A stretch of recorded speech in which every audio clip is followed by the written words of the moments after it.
We are back now with a look at a new documentary series called David Frost Versus. That's right. It explores recent history through somebody who had a front row seat. Legendary broadcaster and journalist David Frost, known for his sit-downs with former President Richard Nixon and so many other famous newsmakers. Now his son, NBC News contributor Wilfred Frost, has turned 50 years of interviews into an incredible series, with each episode centering around one central figure, like Elton John, who spoke to David Frost in 1991 about addiction. I sense you more at peace than I've ever seen you before, too. More at peace. Yeah, I think there's no inward battle going on anymore. This is very early in my sobriety. I've been sober now for 33 years. But this was an early, I'm looking at my face and I look so happy and I'm so different to the person I was before. It wasn't hard for me to get sober. It was joyous. We're all flawed. It's just that I realise what my flaws are now.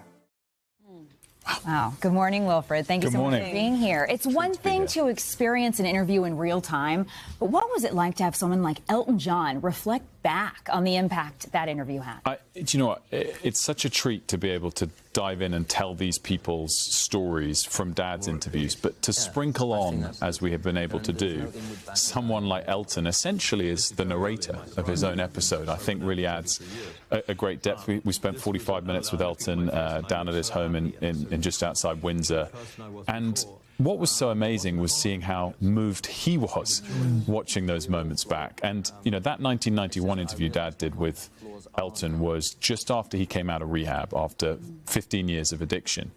And what I think this series is able to do is a marriage of them speaking at the most raw moment. You know, he could reflect on those moments today, but it wouldn't be as raw as it was back then, plus the modern perspective. And, yeah, I mean, listen, to have Elton for 45 minutes, plus the 10 interviews Dad did, was pretty cool. You know what's amazing is when you look at the bulk of the material, I mean, amongst the people, you got Jane Fonda, the Beatles, Muhammad Ali.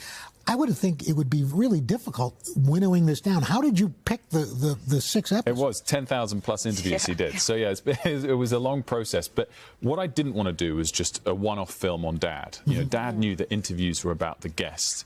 And we wanted to make this series about those guests, not primarily about Dad. And find those moments where he really had a unique front row seat to that moment in history. As we said, 10 interviews with Elton, 12 with Ali, 15 with the Beatles, a very deep relationship with Nixon. And I think in doing that, we can tell those stories again in a more deeply personal way because of Dad's interview style. And we also tried to select things that we thought would really resonate today. You know, not just a typical archive show, but moments that I think people will think, gosh, these are still conversations we're having today. You have such an interesting perspective because I love hearing you say Dad, but you're also a journalist and a broadcaster yourself, so you can see both sides of it. Was there anything that you learned through this process? Definitely. I mean, you know, I have a regret that I didn't actually talk to Dad more about this whilst he was alive. I think you just kind of feel like you've got all the time in the world with your dad and you'll do that tomorrow, you know, until suddenly, of course, you don't have that moment, that opportunity. And so I've learnt more and more about just how epic he was and how good he was, and I've certainly taken lessons.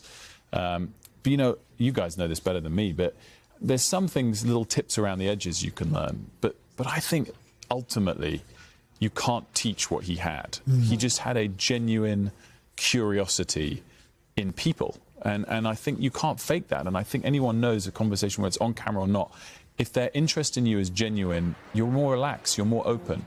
And I think he just had that in spades. There were so many moments, though, where, you know, like the Beatles, for example, that episode, there's this wonderful euphoric high point in the middle of it where Hey Jude was introduced to the world on Dad's show in 1968. Wow. And that was quite a complicated process to clear, but we got there. and it's just epic, you know. And to think that Dad had that on his show in 1960, pretty damn cool. Really awesome. Cannot wait to see this. Very cool. We really appreciate it. Thank you for being here. My pleasure. Thanks, guys. And the first episode of David Frost Versus, which features the Beatles, premieres April 27th at 9 p.m. Eastern on MSNBC. Hey, thanks for watching. And don't forget, you can catch the Today Show every morning on NBC or take Today when you're on the go. Just follow the Today podcast on Apple Podcasts, Spotify, or wherever you listen.